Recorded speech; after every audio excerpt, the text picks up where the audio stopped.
su programa Revelaciones con su servidora evangelista Sonia Palomino en la serie Combate Espiritual, parte 16, Puertas Abiertas. ¡Comenzamos!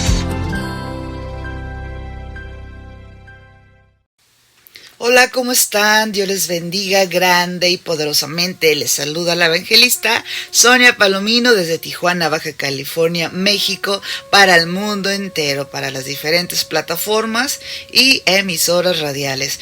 Un fuerte abrazo reciban de mi parte. Espero que se encuentren muy bien. Los bendigo en el nombre poderoso de Jesús. Y estamos entrando en el episodio 16 con las reflexiones Puertas Abiertas, estas verdades espirituales que transformarán tu vida. Así que quédate con nosotros para estos nuevos episodios que estaremos hablando sobre las puertas abiertas, que son las infracciones que se cometen en el mundo espiritual, lo cual trae consecuencias, castigos sobre la vida de las personas que cometen esas infracciones espirituales. Y como lo hemos venido diciendo, estamos hablando sobre la legalidad y autoridad espiritual, las leyes espirituales, las verdades espirituales y cómo se cometen infracciones, faltas a la ley espiritual, lo cual en el mundo natural te darían un ticket o te meterían a la cárcel, pero en el mundo espiritual sí también te dan un castigo y también te meten a la cárcel por tus pecados, cárceles espirituales. La Biblia habla de prisiones de cautividad y bueno, hay mucho por aprender. Y los episodios pasados estuvimos hablando sobre el tema de los endemoniados. Estuvimos hablando 9 episodios sobre este tema, ya que es demasiada información la que se puede hablar. Verdaderamente traté de hablar lo más básico posible y lo más importante. Así que el episodio pasado, número 15, que fue de endemoniados parte 9, ahí fue la continuación de el tema de espíritus demoníacos, de legalismo, religiosidad, fariseísmo, ya que pues estábamos hablando sobre allanamiento de morada y sus características. En otras palabras, características de posiciones demoníacas. Cuando un demonio está gobernando ciertas áreas de tu vida, y bueno, eso es lo que estuvimos hablando, cuáles eran estas características o estos síntomas de opresiones demoníacas. Así que estuvimos hablando sobre allanamiento de morada y sus características, y nos llevó 9 episodios que nombramos endemoniados. Estuvo tremendo, poderoso. Si usted todavía no los ha escuchado, yo le animo que los escuche, ya que todo esto sí está profundo, pero a nivel básico.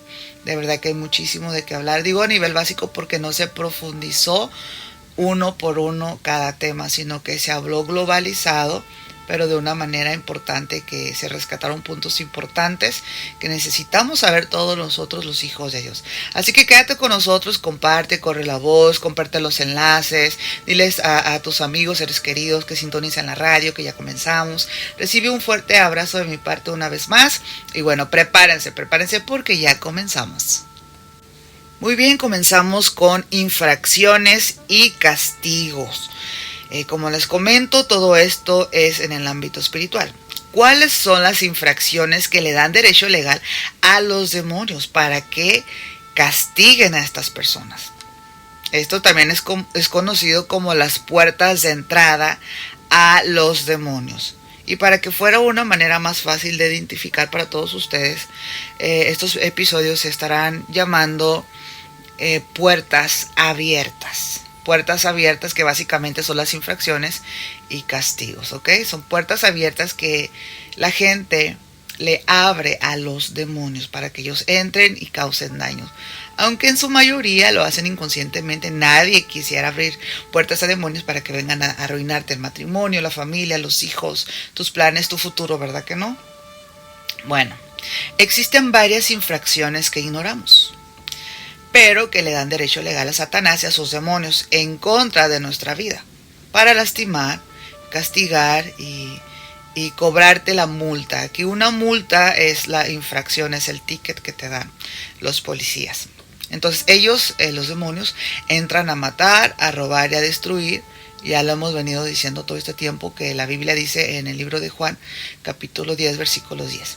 Mas Jesucristo ha venido a darnos vida y vida en abundancia. Gloria a Dios por eso. Bueno, entonces cuando se cometen varias infracciones, entonces el enemigo se levanta, el reino de las tinieblas se levanta como una avalancha que viene sobre tu vida. Se te lanzan con una fuerza como de una estampida de animales violentos y feroces, hambrientos, y aprovechando al máximo su perversidad y su poder maligno para destruir, sin ningún tipo de misericordia, sin ningún tipo de compasión. La mayoría de las infracciones tienen que ver con el pecado. El 99.9 tiene que ver con el pecado. Otras tienen que ver con una situación que detonó una crisis, una sobrecarga emocional en la persona. Entonces ahí los demonios, aprovechándose de esa debilidad o de ese golpe emocional que recibe la persona, ellos entran estos demonios, se aprovechan de esta oportunidad y entran ilegalmente, claro, y golpean, porque ellos son tramposos.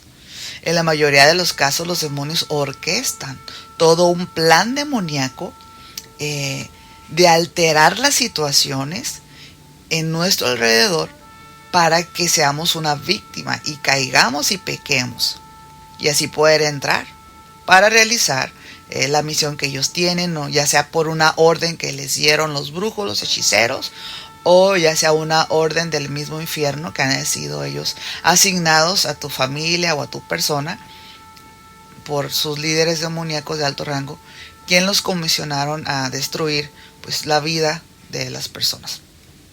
Ciertamente puede ser a una persona en específico le mandan todo un reino demoníaco, o a una familia en específico, o a un ministerio, ¿sí? Entonces hay demonios asignados a una misión en contra de una persona específicamente, o de toda una familia, o de todo un ministerio, así como de una iglesia, de una ciudad, de un barrio. Así funciona esto. Entonces veamos una lista de infracciones legales o puertas que se pueden abrir al enemigo, que podamos cometer en el mundo espiritual, este tipo de errores, por lo que seríamos castigados por los verdugos. Y bueno, vamos con la primera puerta, la primera infracción. Esta es de las más comunes, o una puerta muy grande, se podría decir: la falta de perdón. Claro que sí, es una de las infracciones más comunes. Casi siempre el problema principal es la falta de perdón. Es muy común que la gente tenga este problema, esta puerta abierta, o que el enemigo tenga este derecho legal en contra de la persona: la falta de perdón. Si usted tiene falta de perdón, lo podemos ver de muchas maneras en el ámbito espiritual. Es como que usted abre una puerta en el mundo espiritual, ¡pum!, y el enemigo entra. La falta de perdón es un delito, es una infracción que se comete en el mundo espiritual, el que usted tenga falta de perdón. Entonces le van a dar una factura, le van a dar un ticket, algo va a suceder, va a haber una consecuencia. El enemigo rápido dice: yo tengo derecho legal en contra de esta persona para venir a infraccionarla, para darle una multa, para castigarla, para meterle a la cárcel, ¿sí? Entonces esto es lo que sucede en el mundo espiritual. No es muy bonito lo que usted está escuchando, sobre todo si usted es una persona que guarda mucho resentimiento, falta de perdón.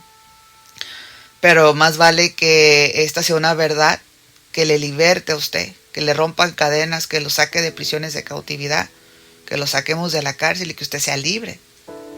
Si no perdona a sus seres queridos que le ofendieron, o a su peor enemigo que le dañó, que le abusó cuando era niño, cuando era niña, que le traicionó cuando juraron lealtad, que le difamó terriblemente, que le arrebató la vida a algún ser querido, nosotros tenemos que perdonar. Tenemos que perdonar. Perdonar no es justificar la falta del otro. En ningún momento estamos diciendo eso. El perdonar no es justificar la falta del otro, sino que el perdón es la clave para librar su propia alma de usted de ser encarcelada o encarcelado por los demonios. y pues terminar siendo aún más miserable de lo que ya se está haciendo, porque el vivir con falta de perdón le amarga, le arruina la vida. Ok, bueno, la Biblia enseña que si no perdonamos es como si nosotros matáramos a nuestro hermano, y que si tú matas a tu hermano, pues tú mereces un castigo porque eres un asesino, y entonces eres entregado por esa razón a los verdugos, es decir, a los demonios que te castigan. Y esto dice la palabra de Dios y lo vamos a leer. La persona que no perdona tiene un corazón triste y eso seca los huesos. Por eso luego vemos a enfermedades como de gastritis, colitis, migraña, osteoporosis, todo lo que tiene dolor en los huesos, y otras enfermedades como cáncer, tumores, diabetes y cosas terribles por guardar tanto resentimiento, por tener tanto odio en el corazón, tanto enojo, tanto dolor, tanta frustración. Voy a leerles Proverbios 17:22. El corazón alegre constituye buen remedio, mas el espíritu triste seca los huesos. Y es lo que les estoy comentando. Siempre hay esperanza en la palabra de Dios para revertir todas las cosas. En Proverbios 3, del 7 al 8 dice: no seas sabio en tu propia opinión, teme a Jehová y apártate del mal, porque será medicina a tu cuerpo y refrigerio para tus huesos. Entonces la palabra de Dios siempre nos advierte: mira, si haces esto te va a suceder aquello, mucho cuidado, no vayas por ese camino.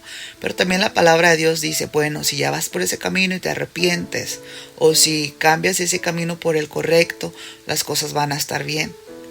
Es un ejemplo del cual acabamos de leer en Proverbios 17:22 y Proverbios 3 del 7 al 8. Lo acabamos de leer y lo estamos entendiendo de esta manera, cómo Dios está hablando a nuestras vidas.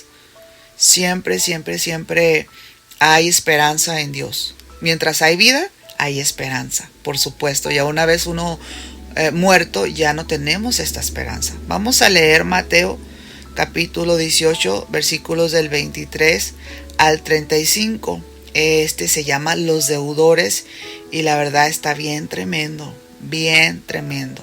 Dice: por lo cual el reino de los cielos es semejante a un rey que quiso hacer cuentas con sus siervos. Y comenzando a hacer cuentas, le fue presentado uno que le debía 10,000 talentos. A este, como no pudo pagar, ordenó su señor venderle y a su mujer e hijos y todo lo que tenía para que se le pagase la deuda. Entonces aquel siervo postrado le suplicó diciendo: Señor, ten paciencia conmigo, yo te lo pagaré todo. El señor de aquel siervo, movido en misericordia, le soltó y le perdonó la deuda. Pero saliendo aquel siervo, halló a uno de sus consiervos que le debía 100 denarios. Haciendo de él, le ahogaba, diciendo: págame lo que me debes. Entonces su consiervo, postrándose a sus pies, le rogaba diciendo: ten paciencia conmigo, yo te lo pagaré todo. Mas él no quiso, sino fue y le echó a la cárcel hasta que pagase la deuda. Viendo sus consiervos lo que pasaba, se entristecieron mucho y fueron y refiriendo a su señor todo lo que había pasado. Entonces, llamándole su señor, le dijo: siervo malvado, toda aquella deuda te perdoné, porque me rogaste. ¿No debías tú también tener misericordia de tu consiervo como yo tuve misericordia de ti? Entonces su señor, enojado, le entregó a los verdugos hasta que pagase todo lo que debía. Y así también mi Padre Celestial hará con vosotros, si no perdonáis de todo corazón cada uno de sus hermanos sus ofensas. Y bueno, nosotros podemos seguir leyendo más en este capítulo 18 de Mateo, se los recomiendo.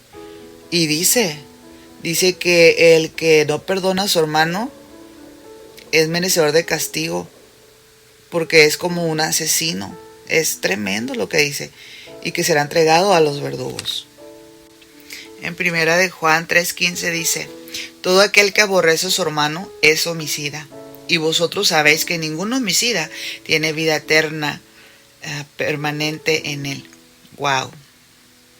Ujú. Entonces la palabra de Dios nos dice, todo aquel que aborrece a su hermano, el que odia a su hermano, el que odia a muerte a su hermano. En otras versiones dice, odiar al hermano es como darle muerte. Te convierte en asesino, en homicida. Me llama mucho la atención Mateo 18, 23 al 35 de los deudores, porque aquí es una comparativa de cómo nuestro Señor, nuestro Padre Celestial, nos perdona a nosotros nuestras deudas. Este siervo le debía y iba a pagar con, el Señor le iba a hacer que pagara con toda su familia. Dijeron, véndanlos a él, a sus hijos y todo lo que tiene, y así va a pagar la deuda, porque antes se vendían como esclavos. Bien tremendo, pero esto se arrepiente, le clama, se humilla y el Señor tiene misericordia de él. Pero había otro que le debía, supongamos que él debía miles de dólares, ¿no? Pero llega otro que le debe cientos de dólares, que ya no son miles. Un ejemplo comparativo nada más para que vean que sí era una gran diferencia, que no era tanto. Y le está hostigando, haciéndole la vida miserable a su consiervo para que le pagara. Y tomó la misma actitud de él con el Señor, que él se arrodilló y le dijo, por favor, ten misericordia, mira, tenme paciencia, yo te voy a pagar. Y no, lo mandó a la cárcel. Y los demás compañeros o consiervos pues se sintieron muy mal, porque dijeron, bueno, a este le dieron el perdón del deuda, y este no pudo perdonar la deuda, y mira lo que le hizo. Y dice que fue entregado por malvado, fue entregado a los estamos hablando espiritualmente de demonios. O sea, los verdugos son los demonios. Ellos son los que te castigan, te atormentan, te pegan, te meten a jaulas, te meten a cárceles, a prisiones. Y es impresionante. Dice, entonces el Señor, enojado, le entregó a los verdugos hasta que pagase todo lo que debía. Entonces, para los demonios nunca va a ser suficiente. Si tú estás pagando 1 año castigo, 2 años, ellos te quieren castigar eternamente. Eternamente mereces castigo para ellos. Te digo porque en las administraciones de liberación que hemos tenido, se manifiestan los demonios y dicen, es que merece castigo, mucho castigo, hay que castigarle. Pero ya tienes toda una vida castigándole. No, que merece más. Entonces para ellos, los demonios así son. Ellos no tienen vergüenza, no tienen dignidad, no tienen misericordia, no tienen nada bueno. Entonces ellos quieren todo el tiempo estar atormentados. Es su trabajo, atormentarte, castigarte, meterte a prisiones de cautividad, meterte a cárceles. Y tu alma termina siendo encarcelada. Espiritualmente estás en una prisión. Es tremenda, tu alma queda cautiva. Todo por no perdonar. Y no solamente quedas en la cárcel tú. Las cosas pueden ir a mayores. Tu familia puede ser encarcelada, tus bienes, tus materiales, tus recursos, todo queda encarcelado. Porque una cosa lleva a la otra.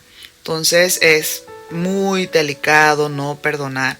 Vas a terminar siendo un preso, estar en la cárcel. Entonces existen las prisiones de cautividad del alma por pecados que quizás no se notan, porque a veces no se le nota a la persona que tiene resentimiento. A lo mejor la persona sonríe para disfrazar la situación y puede engañar a mucha gente. Puede que no se le noten. Los pecados del corazón son profundos en el alma, que solamente la persona y Dios lo sabe. Pero también los demonios lo saben, Ellos no son omniscientes como Dios, pero andan siempre espiando. Por ejemplo, pecados de amargura, falta de perdón, resentimiento, odio, enojo, envidia, celos. Todo eso está ahí en el corazón de las personas. Todos esos pecados no se notan, pero los demonios se dan cuenta.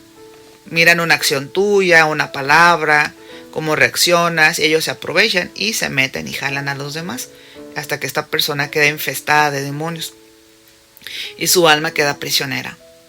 Por eso hay que explicarles esto a las personas y guiarlas en una oración de renuncia, en una oración de perdón, para que perdonen efectivamente, para que lo hagan bien. Después hay que ministrarles liberación y hay que sacar su alma de prisiones de cautividad. Porque entonces esto se debe de entender de un plano meramente espiritual. Y a veces nuestra mente carnal no puede captar cómo es que mi alma va a estar en una prisión de cautividad. si mi alma la tengo aquí en mi cuerpo, pero es que son fracciones de tu alma que están en la cárcel. Es decir, inclusive las personas que van al infierno, su alma llega primero, porque muchas personas que han estado en el infierno traen testimonios que miraron a fulanita o a fulanito en el infierno, su alma. Pero es curioso porque la persona todavía no muere, la persona sigue viva. Es decir, supongamos que la hermana Juana tiene una experiencia sobrenatural. Dios, Jesús, se la lleva al infierno, le muestra el infierno, le muestra cosas, le revela secretos, misterios, y le da una oportunidad de seguir viviendo a Juana para que ella predique el evangelio y predique las experiencias que tuvo, lo que miró en el infierno, para que las personas puedan creer y puedan venir a los pies de Cristo. Pero resulta que Juana, ahí en la cárcel, miró a Rigoberto. En la cárcel del infierno miró al hermano Rigoberto en una de las prisiones de la cárcel. Inclusive Jesús le dijo: Rigoberto está aquí por esto, por aquello, porque lleva una doble vida, predica, se hace el cristiano, pero golpea a su esposa, maltrata a sus niños y es un adúltero. Ok, bueno. Entonces Juanita pues ya está en la tierra otra vez, su alma volvió a ella y todo, ahora ella está predicando. Y dice: ¿sabe que yo miré al hermano Rigoberto? Y a lo mejor todos tienen al hermano Rigoberto como un buen estima, un buen ejemplo, un buen testimonio. A lo mejor no le van a creer a la hermana Juanita, van a decir que es una loca, religiosa, que de cuál fumó y que si de droga, que si no sé qué. Porque el hermano Rigoberto es muy inteligente y tiene muy buena fachada. Muy buena fachada. Pero resulta de que a los poquitas semanas, días o poquitos meses, el hermano Rigoberto muere. Y si él escuchó este testimonio y no se arrepintió, pues va a ir a ese lugar. O sea, básicamente el alma de Rigoberto ya estaba ahí. Es que el mundo espiritual es diferente, mis hermanos.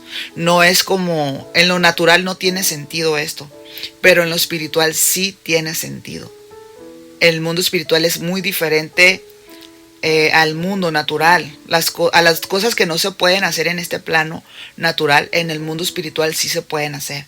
Entonces en el mundo espiritual el alma de Rigoberto ya la tenían, fracciones de su alma estaba ahí como simbólicamente, como proféticamente, que su alma ya estaba en el infierno, que él ya venía para ese lugar, él venía a ese lugar del infierno. Entonces su alma estaba siendo castigada, atormentada. ¿Por qué? Porque ella está prisionera. Su alma está en prisiones.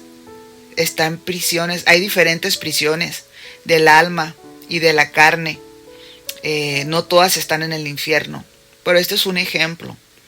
Hay muchas cosas, hermano, que ni yo las entiendo. Hay personas muy elevadas en el espíritu que a lo mejor podrían explicar esto mejor que yo.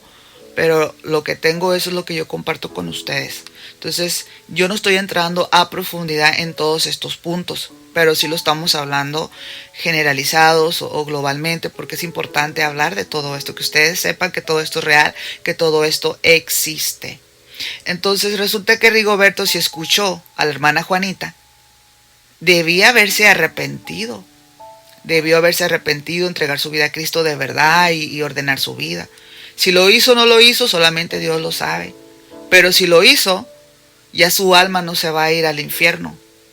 Si él murió en Cristo de verdad arrepentido, entonces su alma fue al cielo. Su alma fue arrebatada del mismo infierno porque se arrepintió. Por eso les digo, mientras hay vida y esperanza de enmendar nuestra situación, de ordenar nuestra vida, de ponernos a cuentas con Dios. Pero si Rigoberto no se arrepintió, dijo: vieja loca, yo hago lo que me da mi gana, obviamente yo no estoy en el infierno, yo estoy aquí. No entendió nunca nada, ¿no? Cautivo de la mente, obviamente, por los espíritus demoníacos. Se muere sin verse puesto cuentas con Dios, se fue al infierno.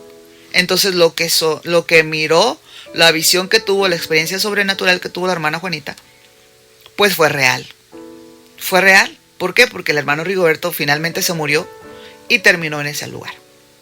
Miren, vamos a verlo con la Biblia. Vamos a verlo, ¿ok? Vamos a verlo con la Biblia.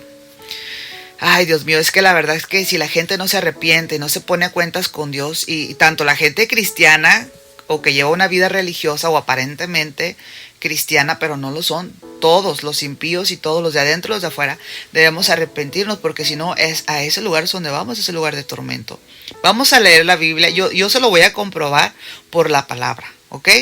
Que gracias a Dios esto sí podemos comprobarlo con la palabra, porque hay muchísimas cosas que no vienen a la Biblia, porque no todo está escrito en la Biblia, porque es un libro muy pequeño que no le caben tantas verdades. Pero miren Zacarías, ¿ok?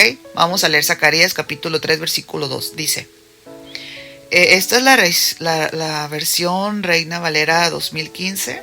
Dice, el Señor dijo a Satanás. Entonces estamos hablando de un ángel. Es que hay diferentes versiones, hay que entenderse bien la palabra de Dios, ¿ok? Ahí cuando dice el Señor le dijo a Satanás, está hablando de un ángel del Señor, que le dijo a Satanás, el Señor te reprenda, oh Satanás. Es que aquí está muy mal interpretado. Debería decir el ángel del Señor, porque como dice que el Señor le dijo, el Señor te reprenda, no tiene sentido. Pero luego hay unas versiones que no están bien traducidas. Pero dice, el Señor dijo a Satanás, el Señor te reprenda, oh Satanás. Entonces estamos hablando, aquí debería decir, o como dicen otras versiones que sí están correctamente traducidas, el Señor, el ángel de Jehová. El ángel de Jehová o el ángel del Señor le dijo, el Señor te reprenda, oh Satanás. Luego dice, el Señor, quien ha escogido a Jerusalén, te reprenda. ¿No es este un tizón arrebatado del fuego? También otras versiones dicen, no es este un nombre, no es un nombre como un tizón arrebatado del fuego. Se refería a Josué, porque en el versículo 3 dice, y Josué estaba vestido de vestiduras viles y estaba delante del ángel. Ya ven, era un ángel. Y habló el ángel y mandó a los que estaban delante de él diciendo, quítale esas vestiduras viles. Y a él le dijo, mira, que he quitado de ti tu pecado y te he hecho vestir de ropas de gala. Después dijo, pongan mitra limpia sobre su cabeza, y pusieron una mitra limpia sobre su cabeza y le vistieron de esas ropas. Y el ángel de Jehová estaba en pie. Mire qué maravilloso es esto. Aquí el alma de Josué básicamente ya estaba en el infierno, porque el alma de todas las personas ya las tienen en el infierno como apartadas. Esto es mío, aquí se va a quedar. Y como esas personas no tienen a Cristo o no se han arrepentido de sus pecados, pues con más razón están ahí. Pero cuando esta persona viene al conocimiento de Jesús, se arrepiente, entonces su alma es arrebatado del mismo infierno literalmente. Y eso es lo que estamos viendo en Zacarías 3. Es impresionante que dice, bueno, ¿tú qué quieres, Satanás, aquí? ¿Qué no ves que este hombre te lo arrebatamos como un tizón del fuego? Wow, o sea, estaba en llamas y se lo arrebataron del castigo. Porque también, como les digo, otras versiones se refiere a castigo y estamos hablando del infierno. Es impresionante cómo Dios lo rescata de ahí. Porque cuando Dios tiene planes para ti, cuando tú quieres en tu corazón servirle a Dios, mire que tiene sus ventajas.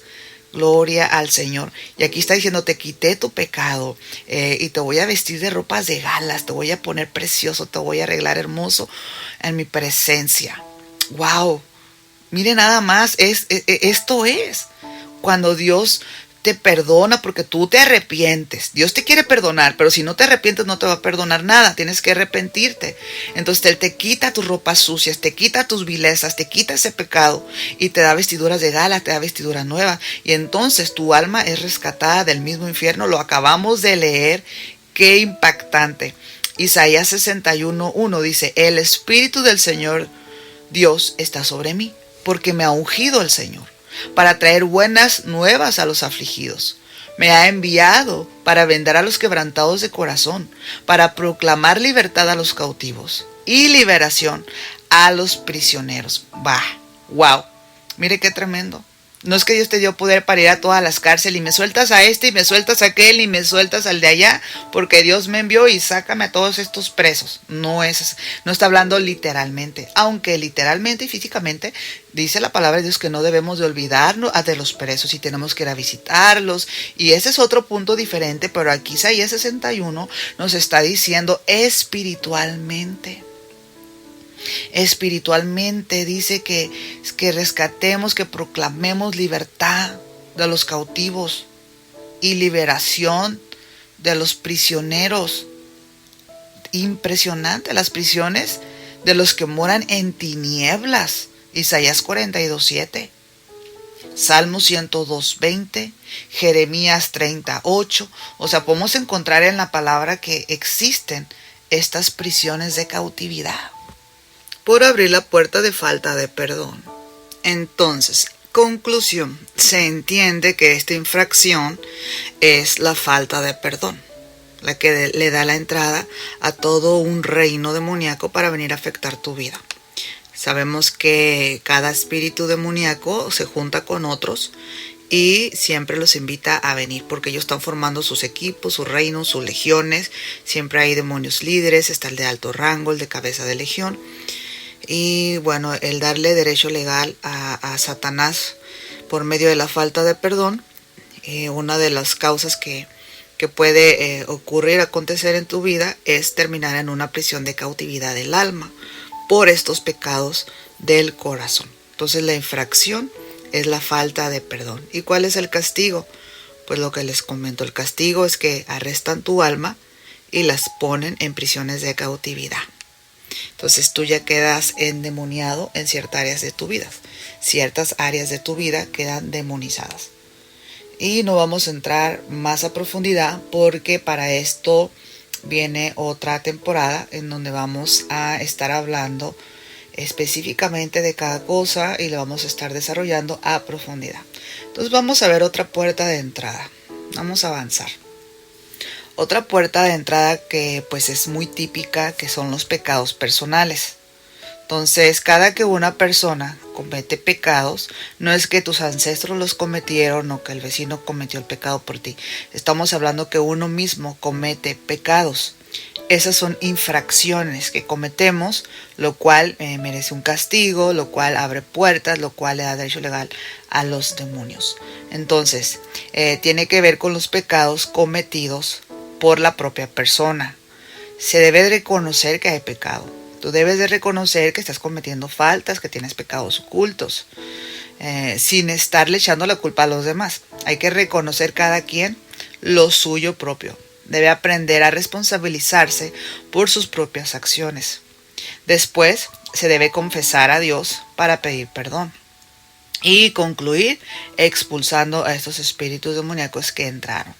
Uno mismo lo puede hacer, como ya lo hemos venido enseñando, o puede pedir ayuda a otros hermanos en la fe, que sean guerreros también, que tengan identidad. Según el tipo de pecados, es la entrada de reino satánico que va a atraer a su vida y lo va a endemoniar, lo va a demonizar. Así que hay que tener mucho cuidado con eso. Así que dependiendo del pecado, la clase de pecado es la clase de demonios que va a entrar a su vida y es la clase de reinos. Va a determinar la clase de reino que va a traer a usted a su vida espiritual, a su cuerpo físico y pues todas esas calamidades que le van a perseguir en su vida. Toda esa opresión demoníaca que va a recibir. Así es, pero entre más rápido se arrepienta, menos oportunidad le dará a los demonios que hagan daño. Todos, yo, usted, sus papás, sus pastores, sus autoridades, los profetas, los apóstoles, todos cometemos errores y fallas y también podemos cometer algún pecado. ¿Pero qué vamos a hacer? Bueno, inmediatamente identificar esto que hice está mal, es un pecado, no le agrada a Dios, me arrepiento, no sé por qué hice eso, me dejé llevar. Me arrepiento en el nombre de Jesús, pide perdón y echa fuera en el nombre de Cristo cualquier cosa que haya entrado, cualquier espíritu inmundo que haya entrado. Lo echa fuera en el nombre de Jesús inmediatamente. Entonces, así es la vida del cristiano. Todos los días, si usted comete un error, pide perdón. Si comete un pecado, pide perdón. Y se echa fuera todo espíritu demoníaco que pudo haber entrado a su vida. Y de esa manera usted se va a mantener a la vanguardia todos los días de su vida hasta que Cristo venga. En el libro de Santiago, capítulo 5, versículos del 13 al 16 dice: ¿Está alguno entre vosotros afligido? Haga oración. ¿Está alguno alegre? Cante alabanzas. ¿Está alguno enfermo entre vosotros? Llame a los ancianos de la iglesia y oren por él, ungiéndole con aceite en el nombre del Señor. Y la oración de fe salvará al enfermo y el Señor le levantará. Y mire lo que dice. Y si hubiere cometido pecados, le serán perdonados. Y en el versículo 16 termina diciendo esto. Confesaos vuestras ofensas unos a otros y orad unos por otros para que seáis sanados. La oración eficaz del justo puede mucho. Gloria a Dios.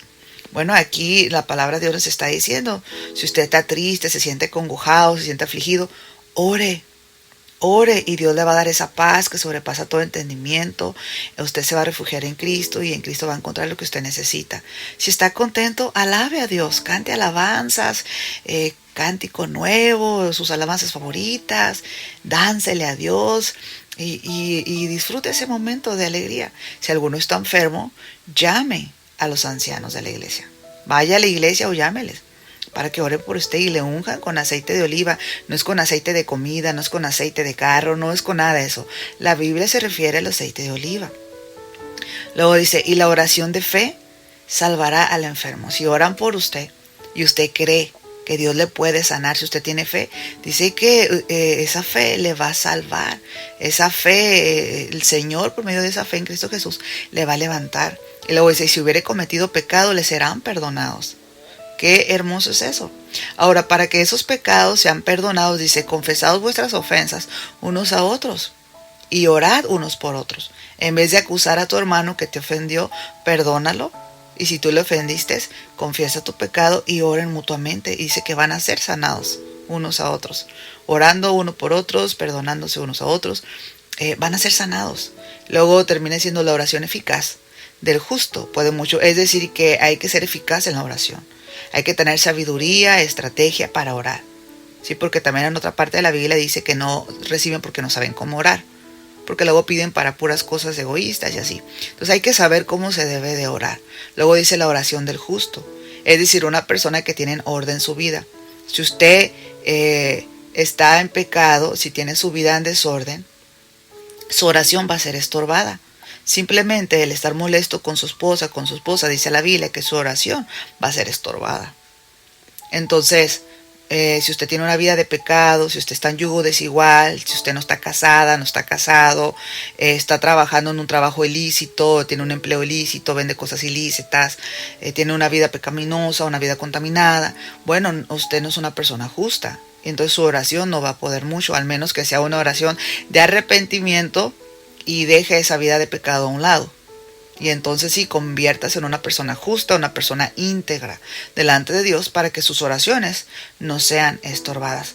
Yo por eso siempre en los grupos de oración que organizo, siempre les digo, si se van a meter a interceder por los otros, su vida tiene que estar íntegra delante de Dios. No debe de tener puertas abiertas.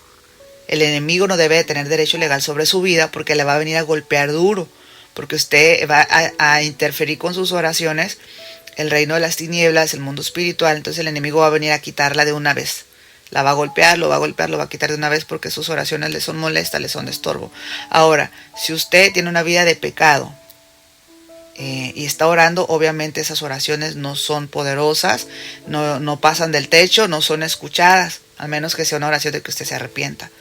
Pero aquí son dos situaciones. Su oración básicamente no va a servir mucho o nada. Y lo otro es que usted se va a poner en una línea de peligro. Usted se va a poner en una posición de peligro y va a recibir golpes del enemigo. Por eso mejor ore por usted, ore por su familia, ore por su esposo, por sus hijos, nada más. Y arrepiéntase. Arrepiéntase de su vida de pecado. Ahora, si usted tiene su vida en orden, pero hay unas cosas que ya no dependen de usted, que usted está haciendo su parte, pero lo demás no está fluyendo, bueno, entonces usted tiene que saber cómo protegerse y cómo cubrirse para orar, para que el enemigo no venga a golpearle con espíritu de venganza, espíritu de ataque y contraataque. Y bueno, yo creo que ya me estoy saliendo mucho de este punto, que es muy, muy importante, los pecados personales. Así que si usted dice, no, es que mi mamá o mi esposo o mi hijo me hizo pecar, no vale, son pecados propios y hay que responsabilizarse. O que yo hice esto por la culpa de aquello, aquí no hay culpables, aquí cada quien se va a hacer responsable de lo suyo. Entonces, usted cometer falta, por ejemplo, un pecado personal, que usted dijo una grosería, usted dijo una mentira, usted mató a alguien, usted difamó a alguien, usted tiene una adicción, cosas que uno hace, usted fue de chismosa, de chismoso, mintió, acusó, cualquier de ese tipo de cosas son pecados personales que usted lo hizo de sus propias actitudes y de sus propias palabras. Entonces, en conclusión de esta infracción, es pecados personales, pecados propios, y el castigo, pues ya dependiendo qué clase de pecado cometa, es el espíritu demoníaco que se le va a meter y va a venir a dañarle la vida. ¿Ok? La siguiente puerta de entrada o infracción que vamos a estar mirando, que le da derecho legal a Satanás y a los demonios en contra de tu vida, son los pecados de los ancestros. A diferencia de la puerta anterior mencionada, aquí la persona es básicamente víctima, ¿no? Porque los está heredando. No es que ella cometió un pecado y entonces vinieron las maldiciones generacionales. No, las maldiciones generacionales ya están ahí. Vienen por parte de tus antepasados. Por eso son pecados de los ancestros. Otra de las maneras que se conoce a estos espíritus inmundos son los espíritus familiares, o mejor conocidos como las maldiciones generacionales. Estas entran al feto en el vientre de la madre, justo antes de nacer, porque ya tiene alma. Al momento que se fecunda, la personita en el vientre de mamá ya tiene alma. Entonces, a causa de los pecados de los padres, de los abuelos u otros ancestros que están más hacia atrás, que los pecados que ellos cometieron 40 años atrás, 100 años atrás, etcétera, estas son infracciones que ellos cometieron, y que puede que alguno de tus antepasados pertenecía a alguna secta satánica. Ellos tienden a pactar con Satanás algún futuro tataranieto o tataranieta. Suelen ser los primogénitos, aunque no siempre es así. A veces pactan al menor, inclusive al del medio o a diferentes, pero por lo regular es el primogénito o el menor. Casi siempre es así, pero sí ha habido excepciones. También los entregan algunos santos o imágenes, personas que son de pronto muy devotas a cierta imagen pagana. Estamos hablando de idolatría, como por ejemplo la Virgen María. Pues a ellos los bautizan, los entregan y los visten inclusive como ese santo. Y yo no sé cómo se les llaman este tipo de rituales que hacen, sobre todo la Iglesia Católica. Pero sé que hay bautizos, o los bautizan con el nombre del santito, los rezos que le hacen, y yo no sé los términos que ellos usan, pero los están pactando a esos ídolos que ellos tienen. En otras palabras, los están pactando a demonios. No le están haciendo a propósito de que yo voy a pactar a mi hijo a un demonio, sino que ellos piensan que le están haciendo un bien. Piensan que es un santo, que es alguien bueno, que de alguna manera va a bendecir a sus hijos, a sus nietos, y lo hacen por engaño de Satanás, por ignorancia. La idolatría, así es, los pecados de idolatría son fuertes, porque las consecuencias de los pecados de la idolatría, si usted se pone a leer toda la Biblia, son terribles. Son terribles. A Dios le molesta, Dios aborrece la idolatría porque está tomando el lugar que a Dios le corresponde. Es por eso que a Dios le molesta tanto. Y el enemigo tiene derecho legal sobre la vida de toda persona que practica la idolatría.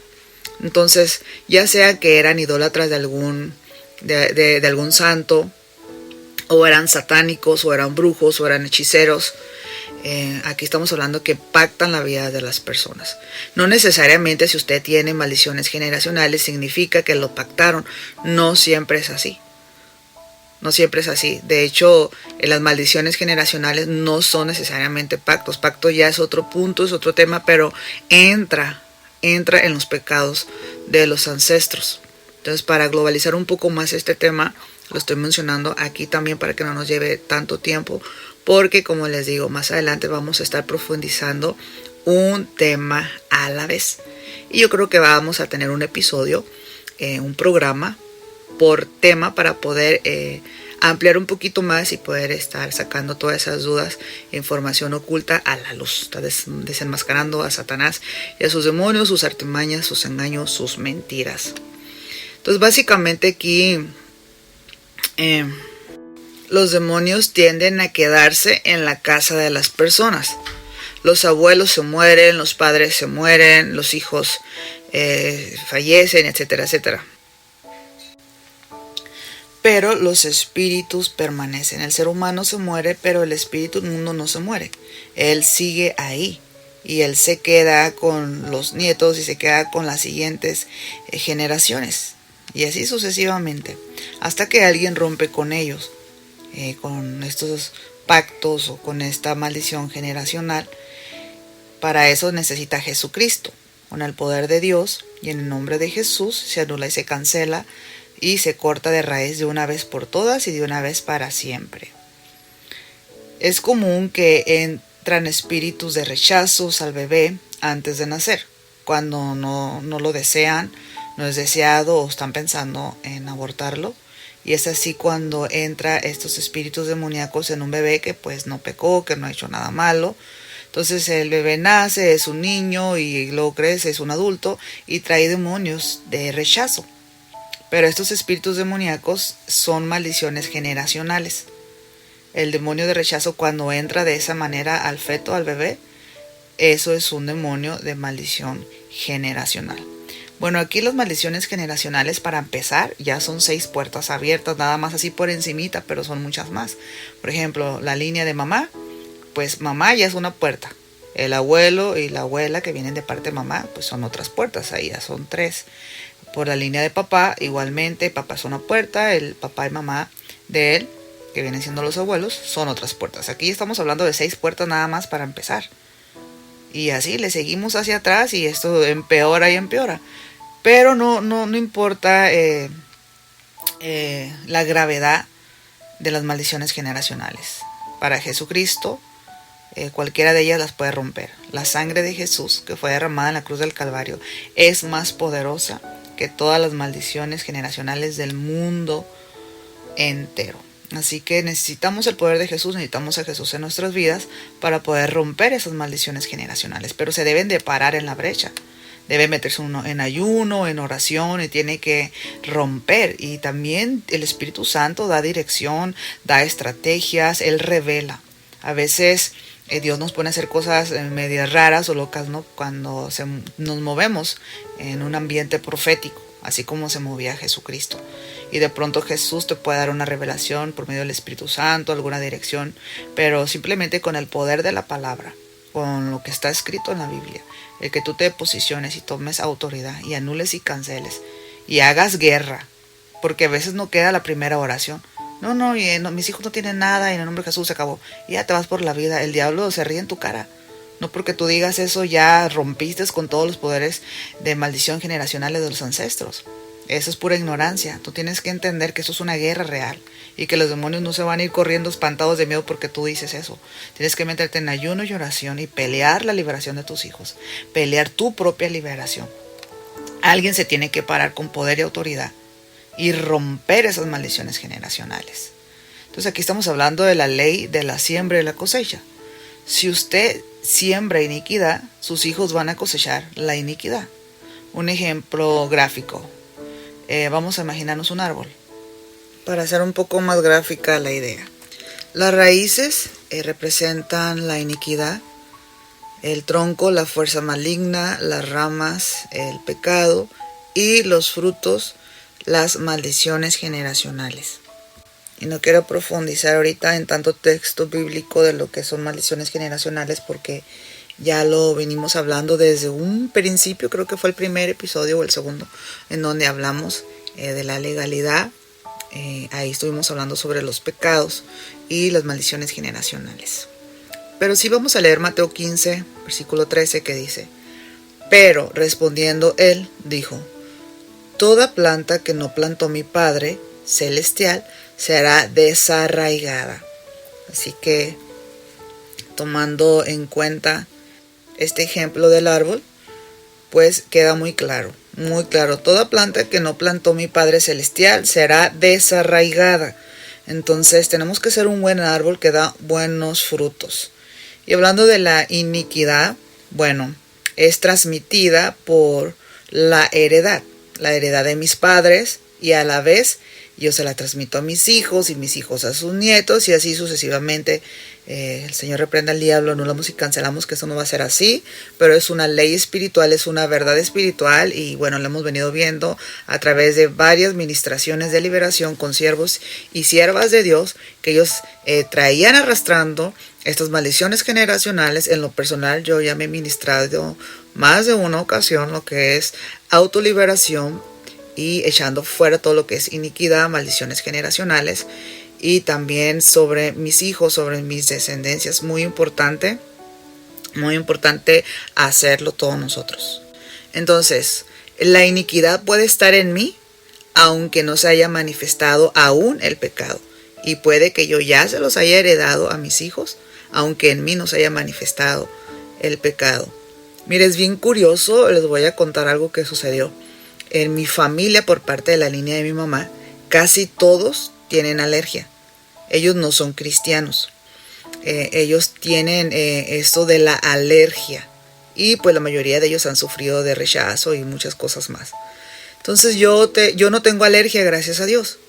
Pero mis 3 hijos varones, ellos han manifestado ese problema de alergias. Entonces hemos venido orando por ellos. Hemos venido arrancando, hemos venido guerreando para que ellos sean completamente libres de esta maldición generacional. Aunque no se ha manifestado en mí esta maldición, pero se manifestó en mis hijos. Entonces es un ejemplo nada más de lo que acabo de decir, pero esto es mucho más profundo que el ejemplo que acabo de explicar. Entonces los espíritus familiares son espíritus inmundos que han estado en la familia por varias generaciones, que hacen que la persona tenga ciertas actitudes, que luego sus generaciones las van a repetir.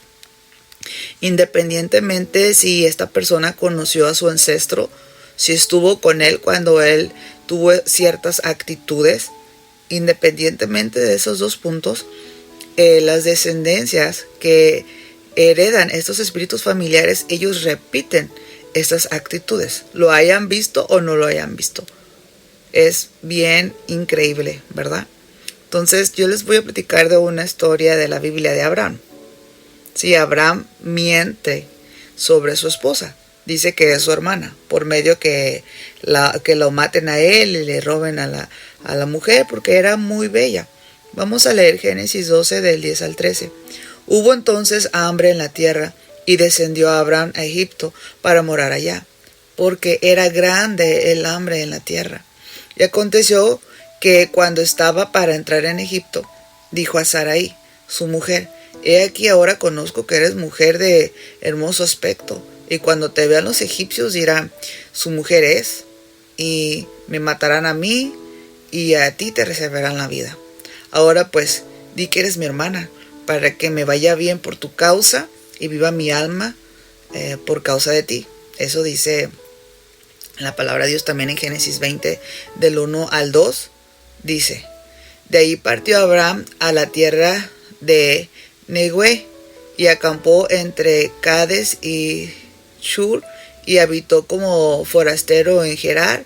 Y dijo Abraham de Sara su mujer, es mi hermana. Y Abimelech, rey de Gerar, envió y tomó a Sara. Aquí pues estamos dándonos cuenta que Abraham mintió 2 veces, en 2 ocasiones. Es increíble la película que se armó en su mente de lo que iba a suceder. Y déjeme decirle que el 95% de las cosas negativas que nos imaginamos que pueden pasar y que muchas de ellas nos atormentan, nunca suceden. Entonces, qué impresionante el tormento aquí de Satanás. Y lo peor de todo es que Dios le habla y le da una promesa y le da indicaciones que vaya para allá, que Dios está con él y que Dios lo va a enriquecer y lo va a engrandecer. Y a pesar de que Dios le dice esas cosas, él duda y se imagina que lo van a matar y se le hace fácil mentir. Y qué tremendo porque pues tiempo después, años después, le nace su hijo Isaac, el de la promesa. Y que quizá ni enterado estaba de esto que había sucedido, de que él miente referente a su mamá, ¿no? Pero es increíble que aquí Isaac repite las mismas actitudes de su padre. En Génesis 26:6 dice: habitó pues Isaac en Gerar, y los hombres de aquel lugar le preguntaron acerca de su mujer, y él respondió: es mi hermana, porque tuvo miedo de decir: es mi mujer, pensando que tal vez los hombres del lugar lo matarían por causa de Rebeca, pues ella era de hermoso aspecto. Y es muy, muy tremendo porque yo, como les digo, yo no creo que Isaac haya estado ahí ni nada de eso, simplemente son espíritus familiares. Años después, cuando Isaac era viejo y ciego, le tocaba dar la bendición a su primogénito, quien era gemelo. Y bueno, pero él había nacido primero, ¿no? Saúl. Que él era muy velludo y a él le tocaba por la legalidad, y al segundo, quien era lampiño, que este era el menor, quizás por segundo nada más de nacimiento, de diferencia. Entonces, Isaac había traído ese espíritu de mentira. Acuérdense que Isaac trajo ese espíritu a la familia, trajo ese espíritu de mentira a la casa, porque primeramente lo trajo su papá. Su papá, Abraham, trajo ese espíritu de mentira a la familia y lo hereda Isaac. Isaac miente sobre Rebeca, su esposa, entonces se queda ese espíritu por generaciones ahí, el espíritu de mentira. Él enseña mentira a Rebeca, ¿que no? Entonces, aquí pasa una circunstancia. Jacob negoció con su hermano su primogenitura por un plato de lentejas. Él venía muy cansado de trabajar, llegó muy hambriento, no le importó, así que su madre Rebeca disfrazó a Jacob con pelos de cabra y la ropa de su hermano Saúl, para que recibiera la bendición de su hermano el primogénito. Aquí Rebeca está involucrada, aquí ya la familia está contaminada con este espíritu de mentira. Rebeca está involucrada con su hijo Jacob, mintiéndole a su esposo, mintiéndole a su papá, porque él era ciego. Isaac ya era muy anciano y era ciego y no miraba, pero bien que tocaba y olfateaba, y pues le da la bendición a su hijo que no le correspondía por heredad. Así es como trabajan los espíritus familiares. Son espíritus que operan por generación y se quedan en las familias hasta que alguien los saca. Así que estas actitudes que tenían sus padres o sus abuelos las heredaron, las fueron heredando, y ahora ellos tienen esas actitudes. Aunque les digo, aunque nunca los hayan conocido, aunque no hayan estado presentes cuando tuvieron cierta actitud, esto es transmitido de una manera espiritual. Es como un ADN espiritual. Entonces, otra historia de la Biblia, cuando Noé por fin sale del arca, se prepara un buen vino. No supo tomarle bien la medida, así que por accidente se emborracha. Uno de sus hijos lo descubre ahí desnudo. Cam, uno de sus hijos llamado Cam, mira la desnudez de su padre. Algunos estudiosos dicen que lo violó. Entonces yo no me voy a meter en esa parte ahorita porque no es el punto, pero sí que Noé estaba molesto por eso que había sucedido, de que habían visto su desnudez. Entonces él quiere maldecir a su hijo Cam, pero ya no lo podía maldecir porque ya lo había bendecido. Ya lo había bendecido, entonces no podía maldecirlo. Entonces, como no puede maldecirlo, entonces lo que hace es que maldice a su nieto, al hijo de Cam, que se llamaba Cus. A él lo maldice y le cae pues la maldición a este pobre muchacho. Entonces, ¿qué cree que pasó? La descendencia de Cam fue tremendamente pecadora. Imagínense, un hijo de Cus fue Nimrod, quien estaba opuesto a Dios, quien llegó a ser una figura de un dios pagano. De ahí sale también el reino de Babel, en Sinar, y también Siria, que edificó Nínive, una gran ciudad pecadora. Otro hijo de Cam fue Misraim, y de ahí salieron los filisteos, y de ahí sigue la bolita y salió Sodoma y Gomorra. Entonces, cada uno de los... Sígueme en mis redes sociales, Facebook, YouTube, Instagram, TikTok como Evangelista Sonia Palomino. Escucha mi podcast en Spotify y Anchor. Te invito a visitar mi página de Ministerio de Mujeres en Facebook, MEP Internacional. Mujer, eres valiosa, donde encontrarás contenido de bendición y crecimiento espiritual.